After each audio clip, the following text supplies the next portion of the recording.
খুবই কষ্টের ছিল, খুবই চড়ায়।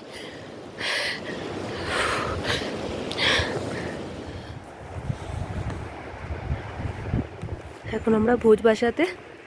টাইম কত হয়েছে?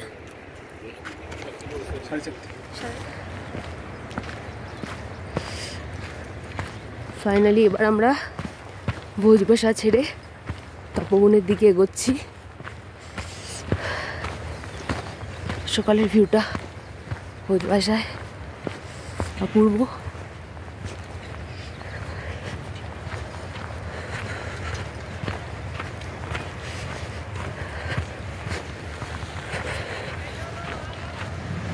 এখন আমাদেরকে ট্রলি পার হতে হবে।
नीचे सर नीचे कर दो अपना,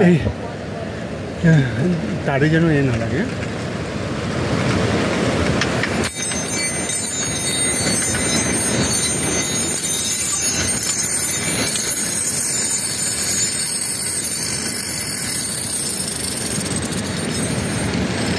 इधर आना भैया, मैं करता हूँ, रुको इसे पकड़ना।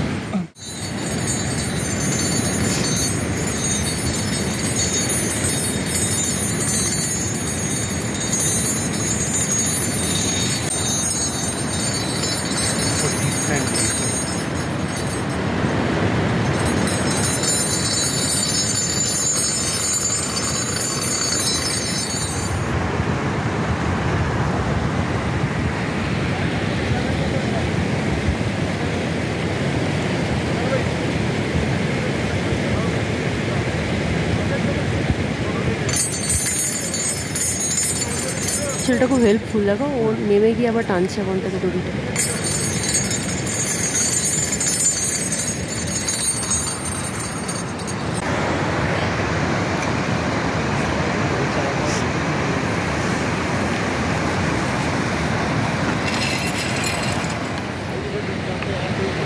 ফাইনালি আমরা তপবনের উদ্দেশ্যে যাত্রা শুরু করছি।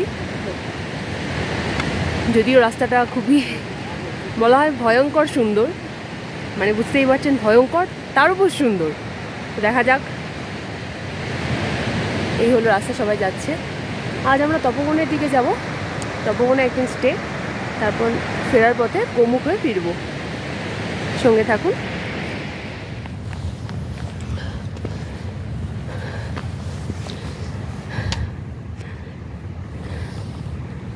ভোজবাসা ছাড়িয়ে আমরা এগিয়ে চলেছি গোমুখের পথে।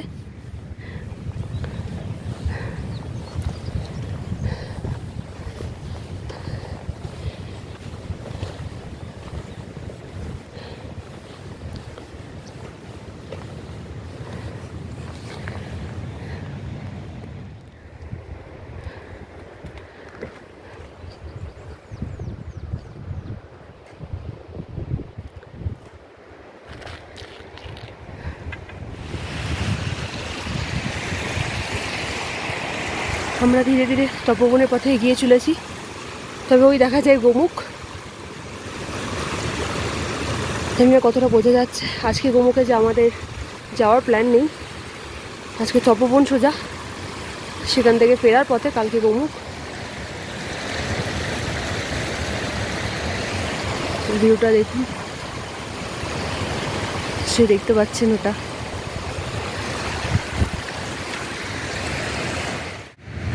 এখানে এখন আমরা রেস্ট করতে বসেছি, তবেই ভিডিও করতে পারছি।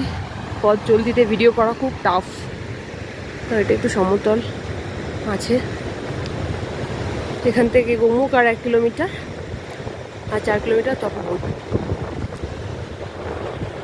কালো মেঘ করে গেছে, যেটা একটু চিন্তার কারণ। দেখা যাক কি হয়। ওই যে শিবলিং, আমরা ওইখানেই যাচ্ছি আজকে। সবই ভোলে বাবার কৃপা। এই যে এটা গোমুখ, দেখতে পাচ্ছেন মানুষজন আছে। আর এই যে এই পথ দিয়ে সোজা তপবন চলে যাওয়া। পুরো রাস্তাটা ভিডিও করা সত্যি সম্ভব না, প্রচণ্ড শ্বাস টান আসছে আমার। আমি অ্যাডভাইস করবো যারা এরকম ট্রেকিং পছন্দ বা বিগিনার নতুন যারা করেন, তাদের তো কিছু বলারই নেই। কার্ডিওটা বেশি করে করবেন। কার্ডিও এক্সারসাইজ এখানে খুব সাথ দেবে। আমার প্রচণ্ড শ্বাস ফুলছে, তার জন্য আমার এগোতেও দেরি হচ্ছে একটু, তবু ঠিক আছে। চলুন। ল্যান্ডস্লাইডিং হচ্ছে, দেখতে পাচ্ছেন। হঠাৎ আওয়াজ পেয়ে দাঁড়িয়ে গেলাম। সত্যি কি ভয়ঙ্কর, একেই বলা হয় ভয়ঙ্কর সুন্দর।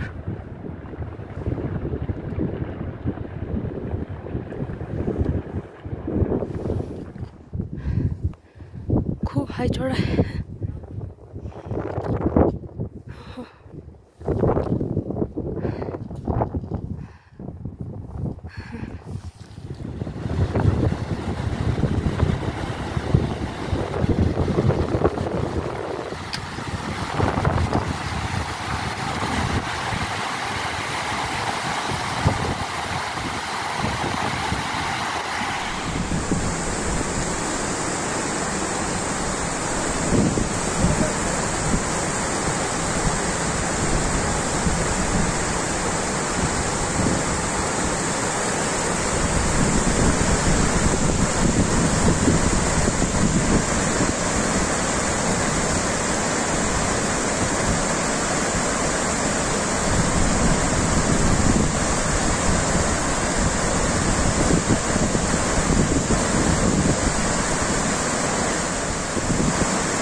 हाँ चलिए।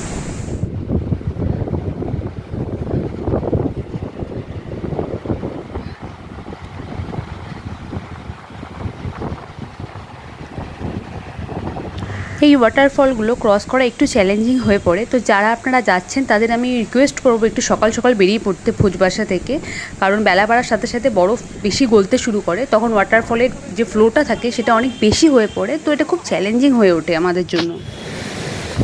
এখন মনে হচ্ছে কোনো মানে হয় না, এত কি বিপদ হাতে নিয়ে যাওয়াটা। সত্যি আমার মাঝে মাঝে মনে হচ্ছে ডিসিশন ভুল, বাকিটা জানি না।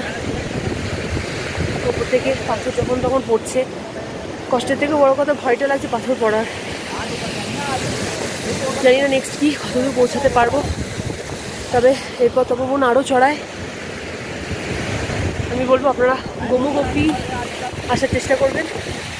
তপবন খুব হাই রিস্ক, হাই। এমনিতে এটাকে ডিফিকাল্ট ট্রেক বলে। চলুন, এখনো এইটুকুনি চড়ে আমাদের এখানে যেতে হবে। এখানে কি সমতল, তুই চড়াইটাই খুব কষ্টের। খুব এত উঁচুতে কষ্ট করে এসে, এই যে দেখতে পাচ্ছেন কিনা জানি না, এখানে একটা টিনের ডাব্বা ফেলা। কোনো মানে হয় এসবে? আমার মনে ভগবানের এদের শাস্তি দেওয়া উচিত। এত সুন্দর প্রকৃতি, তার মাঝখানে এটা। আর আমরা এসেই গেছি, কিন্তু এইটুকুনো উঠতেই খুব কষ্ট। আমার রীতিমতো কষ্ট হচ্ছে, আমি অস্বীকার যাব না।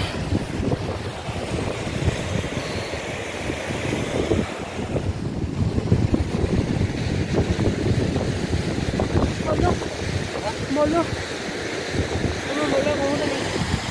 এই তপবনে জাস্ট উঠে দাঁড়ালাম।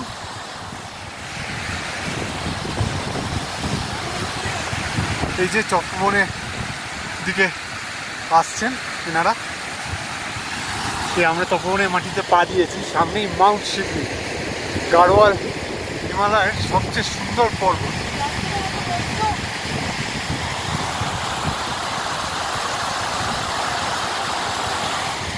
ফাইনালি তপবনের ভূমি আমরা স্পর্শ করতে পারলাম, পুরোটাই ভগবানের আশীর্বাদ। আমি সিরিয়াসলি ভাবতে পারিনি আমি এতদূর উঠতে পারবো। খুবই কষ্ট ছিল, খুবই চড়াই।